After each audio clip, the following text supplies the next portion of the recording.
گوجری زبان میں اپڈیٹ سنیے۔ بھارت پاکستان کے نال اچھا تعلقات قائم کرنے میں نہ تو کدی مخلص ہوئے ہے اور نہ ہی سنجیدہ، حقیقت میں اس کا انتہائی جارحانہ اور توسیع پسندانہ عزائم ہے۔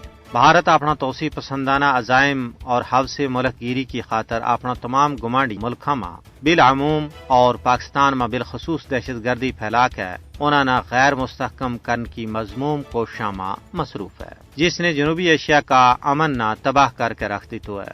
بھارت نے پاکستان میں دہشت گردانہ کاروائیاں نہ فروغ دینے میں کوئی موقع بھی ہاتھوں جان نہیں دیتو، جس کا پاکستان کو واضح ثبوت موجود ہے۔ بھارت پاکستان میں دہشت گردی کی کاروائیوں کی مالی مدد اور منصوبہ بندی جیسا کرتوت انجام دے رہا ہے۔ 3 مارچ 2009 کا اس لرزہ خیز واقعہ نہ کوئی بھی بھول نہیں سکتا ہے جب راکا تربیت یافتہ دہشت گردہ نے پاکستان نہ بدنام کرنے واسطے سری لنکن کرکٹ ٹیم پر لاہور میں حملوں کیو۔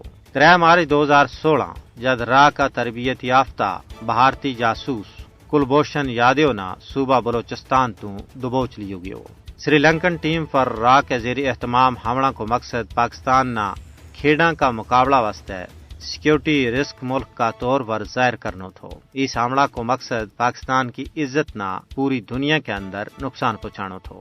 اپنی گرفتاری تو بعد بھارتی جاسوس کلبھوشن نے پاکستان میں تخریبی سرگرمیوں میں بھارت کا ملوث ہونے کا بارہ میں سنسنی خیز انکشافات کیا۔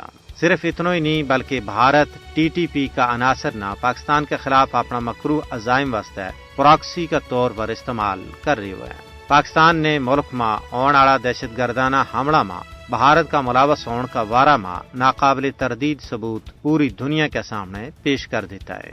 بھارت پاکستان میں دہشت گردی پھیلا کے نہ صرف علاقائی قوانین بلکہ بین الاقوامی اصولوں کی خلاف ورزی کر رہے ہوئے، یہ تمام صورتحال عالمی برادری واسطے چشم کشا ہے۔